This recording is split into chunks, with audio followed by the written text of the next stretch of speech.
Hebrews 1:9.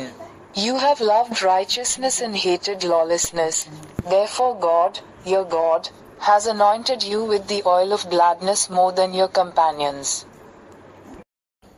Hebrew 1:9. నీవు నీతిని ప్రేమించితివి, దుర్నీతిని ద్వేషించితివి. అందుచేత దేవుడు నీతోడి వారి కంటే నిన్ను హెచ్చించునట్లుగా ఆనంద తైలముతో అభిషేకించెను. इब्रानियों 1:9.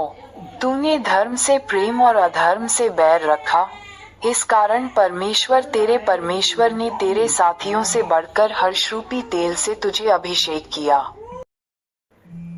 എബ്രായർ 1:9.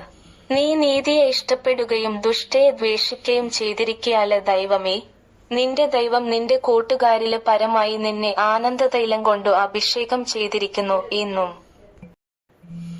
எபிரேயர் 1:9.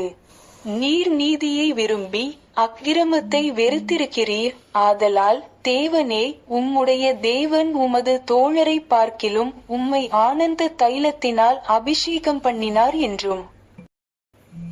ಇಬ್ರಿಯರಿಗೆ 1:9. ನೀನು ನೀತಿಯನ್ನು ಪ್ರೀತಿಸಿದ್ದಿ, ದುಷ್ಟತನವನ್ನು ದ್ವೇಷಿಸಿದ್ದಿ. ಆದದರಿಂದ ದೇವರು, ನಿನ್ನ ದೇವರೇ, ನಿನ್ನನ್ನು ನಿನ್ನ ಜೊತೆಗಾರರಿಗಿಂತ ಮಿಗಿಲಾಗಿ ಆನಂದದ ತೈಲದಿಂದ ಅಭಿಷೇಕಿಸಿದ್ದಾನೆಂತಲೂ